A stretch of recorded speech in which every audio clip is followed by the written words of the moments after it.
Hola mis queridos amigos, nuevamente con ustedes, su doctor Tigre, y hoy hablaremos de las tres S. La S de los dólares, la S de la soberanía y la S de la sabiduría o del saber. Estas tres S están representadas en tres personajes. Donald Trump representa la S de los dólares. Evo Morales representa la S de la soberanía y Rafael Correa representa la S del saber. Los tres personajes son dentro de América Latina y dentro de América los tres personajes más destacados y brillantes. El primero como presidente de los Estados Unidos, el segundo como presidente de Bolivia, que posiblemente va a ser reelecto, que termina sus funciones como presidente, y el otro como expresidente, en el caso de Rafael Correa, expresidente de Ecuador. La diferencia es que Donald Trump representa en sí la vieja doctrina del gran garrote, la doctrina de Theodore Roosevelt, que en 1901 llegó a ser presidente de los Estados Unidos y cuando llegó a ser, instauró una doctrina que se llama la del gran garrote. Por eso hizo primero una guerra con España, la guerra americano-española, hispanoamericana, y le quitó Cuba, Puerto Rico, Filipinas, Hawái, Guam. Anteriormente Estados Unidos le había hecho la guerra a México y le quitó, como ustedes bien saben, California, Colorado, Nevada, Texas, Utah, eh, Nuevo México y Arizona, entre otros estados. Es decir, la mitad de los Estados Unidos, más de la mitad de los Estados Unidos era mexicano y fue arrebatado a México.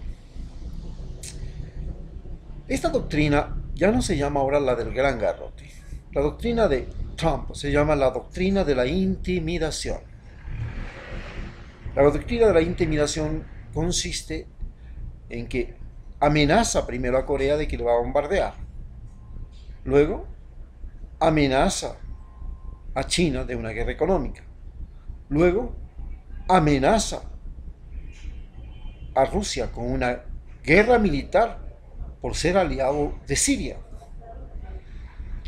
Y amenaza a México, su vecino, con una guerra de frontera y un muro para evitar el retorno de los migrantes que han sido expulsados de Estados Unidos. Bien, por el otro lado, en cambio, tenemos a Evo Morales. Representa la soberanía. Es el país con mayor crecimiento de América Latina y el mejor crecimiento de América Latina. No es que solamente es el mayor, sino que es el mejor crecimiento.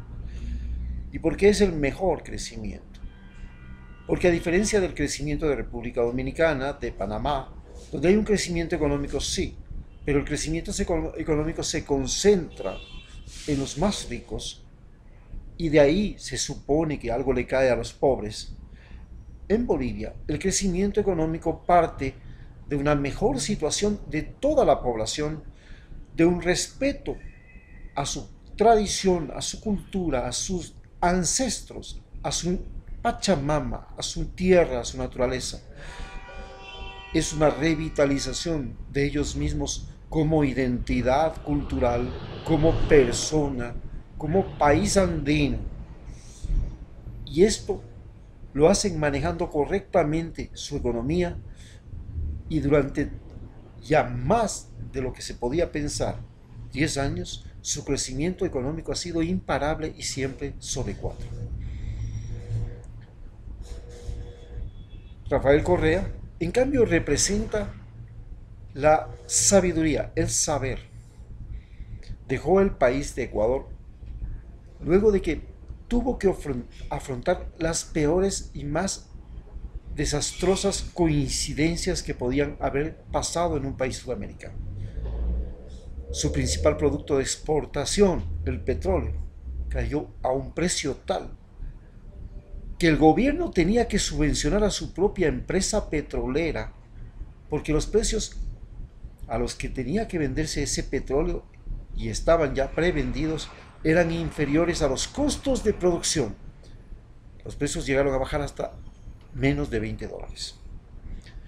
Pero a esto se le sumó un terremoto de magnitud 7.8 que, a diferencia de otros terremotos que son localizados, este terremoto tuvo la particularidad de extenderse por 1000 kilómetros de la costa ecuatoriana, destruir numerosas escuelas, ciudades enteras, hospitales, infraestructura vial.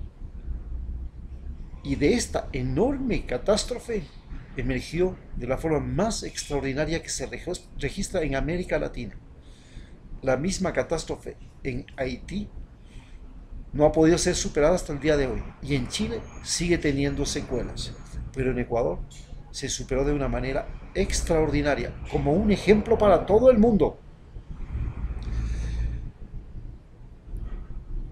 No solamente eso, sino que además las empresas transnacionales que tanto odiaban a Correa, porque ella habían llegado a contaminar la Amazonía ecuatoriana en tal magnitud que el mayor derrame petrolero del mundo se registró en la Amazonía ecuatoriana. Y fue un derrame hecho por años por la empresa Texaco. Esta empresa, comprada después por Chevron, tenía que asumir los costos de aquel daño ambiental y, mediante un juicio en Estados Unidos que lo perdió, apeló para hacer el mismo juicio en Ecuador. Y cuando llegó a Ecuador, buscando él la apelación y descartando la autoridad de las cortes norteamericanas, pretendió ganar el juicio sobornando y viviendo de la corrupción muy propia que ellos habían sembrado desde décadas atrás. Desde 1974, en que llegó la empresa Texaco a Ecuador, en ese momento pensaron que se podía reeditar la corrupción de jueces y todo, pero a pesar de eso perdieron porque les tocó enfrentarse con Correa y con otro modelo de Corte Suprema, y así terminaron endeudados y deben al país 9.000 millones. Pero en el momento del terremoto, esta compañía y Occidental, otra compañía que también se largó del país porque perdió la capacidad de apropiarse del petróleo ecuatoriano, porque ella trabajaba en Ecuador con la ventaja de que de cada 5 barriles se quedaba con 4 y le daba 1 al gobierno. Y llegó Correa y le cambió el juego, no aceptó y se fue, y pidió por eso una indemnización, y el Ecuador tuvo que pagarle 1.200 millones, no por la acción de Correa, sino porque anteriormente habían hecho su reclamo en el gobierno anterior a Correa. Y finalmente la sentencia le salió favorable. 1.200 millones en pleno momento de catástrofe. Solo el terremoto costó a Ecuador 3.500 millones de dólares, más 2.200 millones de dólares que reclamaba Chevron y otras compañías petroleras. Estamos hablando de 4.800 millones de dólares, y más lo que fue todo el desastre de la pérdida del petróleo, tener que subvencionarse su propio petróleo para poder cumplir con las entregas. Era realmente un momento catastrófico. Pero Correa, de manera ejemplar, sacó al país adelante y lo dejó caminando. Aunque el presidente actual que tenemos, que resultó realmente un individuo inepto, no se dé cuenta de que el Ecuador había pasado por la peor tragedia imaginable y pensaba que podía salir después de esa tragedia sin ningún costo ni social, ni económico, ni nada. Hoy ese gobierno ha sumido al país en la incertidumbre. No solamente que es una incertidumbre económica, porque la gente no sabe qué va a pasar mañana. Este gobierno de austeridad, y es un gobierno austero por una simple razón, porque el que gobierna es una persona que tiene un problema de paraplegia, y psicológicamente los parapléjicos tienen ciertos problemas psicológicos. Uno de esos es que se vuelven avaros. Y además tiene el problema de que es serrano. En Ecuador, la gente de la sierra es de por sí, de naturaleza, tacaña. Este concepto de avaricia y tacañería se han sumado para que él lo vea así y maneje la economía desde ese punto de vista. El punto de vista de la austeridad, del ahorro, no gastar en nada. Esto ha generado que no haya circulante en el país y que el país haya caído en una deflación, ya no en una inflación, que es mucho más peligrosa que la inflación. El momento actual nos pone de relieve que Estados Unidos, que es indudablemente la potencia que cambió la historia de la humanidad, que cambió los conceptos de la libertad humana, cambió mucho más que los conceptos de la libertad que proponía el mismo Carlos Marx, porque para él la libertad humana era solamente la igualdad entre los seres humanos.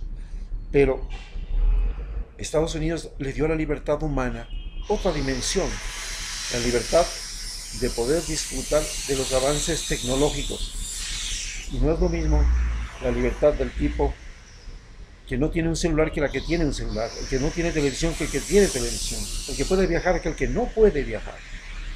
Y esta nueva libertad, creada por los avances tecnológicos de la potencia industrial más creativa del planeta en la historia de la humanidad, se ve ahora confrontada a una realidad latinoamericana en que los seres humanos han multiplicado su riqueza en una pequeña cantidad, pero y en una gran cantidad han multiplicado su pobreza.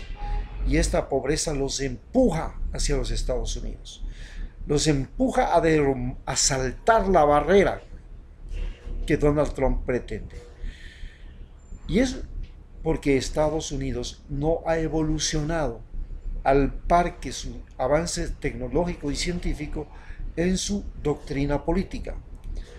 Siguen viviendo con conceptos de hace 200 años y estos conceptos de hace 200 años piensan en que América Latina tiene que ser su patio privado, su patio posterior, su patio trasero.